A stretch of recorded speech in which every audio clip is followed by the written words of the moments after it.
When you repress healthy anger because you were programmed to do so because some parenting expert told your parents that an angry child should be banished from your presence, or because the child was abused and to survive the abuse they had to repress their healthy self-defense, then they learn to suppress their anger all their lives, that represses the immune system. Now the immune system turns against you, or it can not fight off malignancy. Hey guys, welcome back to the channel. My name's Emil, I'm a psychotherapist and Joe Rogan enthusiast, and today I want to bring together some really interesting themes that have come up in a recent interview.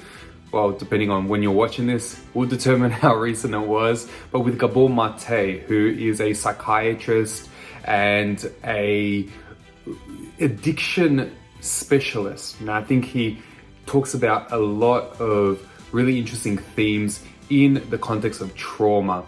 And you've got to listen to this one because he brings it down to the real implications of trauma for physical health as well as mental health. In this little snippet, you'll hear about the implications of physical health conditions as they result from trauma. So please listen, subscribe if you're interested, and let me know what you think in the comments below, because I think this is a really good conversation to have from a psychological perspective, but also from a layperson's perspective. Let me know what you think, and we'll go from there. It seems like everything that we're talking about, all these problems, are coming out of trauma. So does a lot of physical illness. Yeah. Like when you do the research, the more adversity you had as a childhood, the more risk you are for addiction, for mental health issues, for relational issues, and also for autoimmune disease and malignancy. So, for example, there was a study out of Harvard University, I think 3 years ago. Women with severe PTSD have double the risk of ovarian cancer. Really? Yeah, really. Double. What about other cancers? In my experience, and I worked in palliative care for a while as well, looking after terminally ill people, and I've done the research, a lot of malignancy is related to trauma. Because what's the mechanism? It's just that it affects your immune system because you're severely stressed? Well, let me give you an example. Sure. So, let's say a child is sexually abused, the natural reaction would be rage. Can they afford to be rageful? If they were rageful, what would happen to them at the hands of the abuser? They'd get punished even further. Exactly. Therefore, the defense mechanism is to suppress the rage. Okay? That's just a natural defense of the organism. Okay? Now, scientifically speaking, I'll tell you a secret that most physicians never hear about, despite decades of research and thousands of research papers and elegant science. The mind and the body are not separable. What happens in the mind happens in the body, and vice versa. They're one unit. In fact, one great researcher, Candace Pert, called it body-mind. It's a one unit. So our emotional system is part and parcel of the same apparatus as governs our immune system and our nervous system and our hormonal apparatus. It's all one system. It's not separate. They're different manifestations of the same system. Now, what is the role of a healthy anger? Like we've already talked about, is to protect your boundaries. What is the role of emotions in general? It's to let in what's healthy and nurturing and welcome, and to keep out what is not. Is that clear enough? Is that okay? What is the role of the immune system? Fight off intruders. And to let in what's nurturing and healthy. Right. When you take vitamins, you don't want your supplements, you don't want your immune system attacking that. Right. So it's to let in what's nurturing and healthy, keep out what is dangerous and toxic. The immune system and the emotional system have the same role. Because they're one unit, when you repress anger, you're also suppressing your immune system. That's been demonstrated in the laboratory. Now, when you do that, your defense against malignancy goes down. Because your immune system is supposed to recognize the malignant transformation, which happens in our bodies all the time, by the way. It's an accident of nature, but a healthy immune system will say, oh, that's a foreigner, that cell, I'm going to destroy it. Right. When you repress healthy anger because you were programmed to do so, because some parenting expert told your parents that an angry child should be banished from your presence, or because the child was abused, and to survive the abuse, they had to repress their healthy self-defense. They also then they learn to suppress their anger all their lives. That represses the immune system. Now the immune system turns against you, or it can not fight off malignancy. The physiology is straightforward, it's elegant, it's been worked out. Most physicians never hear this. Now, there was a study out of Massachusetts, I think, which I quote in the book. I think 2,000 women are followed over 10 years.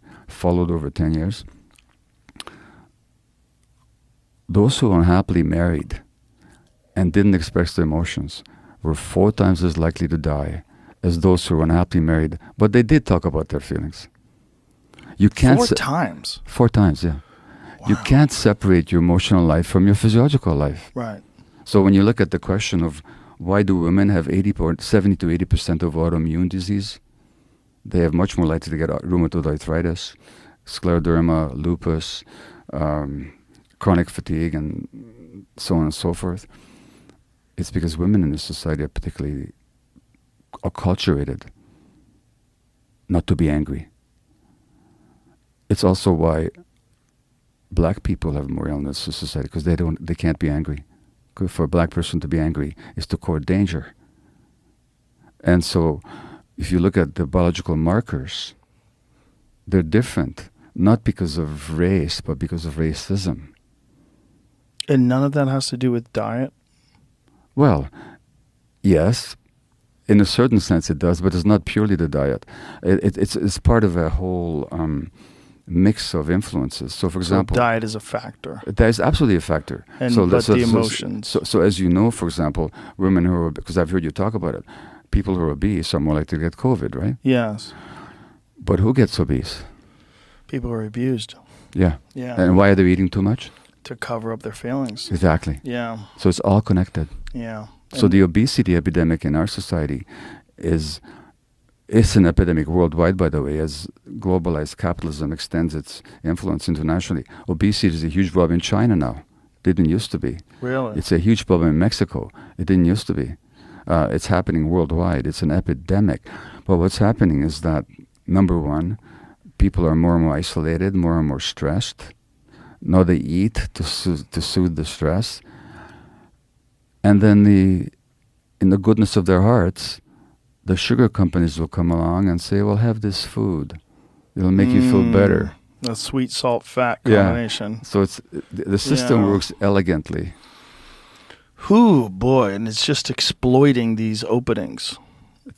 But it creates the problem in the first place, and then it exploits the openings that it creates. I mean, you couldn't design a better system if you wanted to A, stress people, and B, profit off the stress. Do you have hope that we can sort this system out and that we can develop a better system? Do you think that that's... I believe in human beings.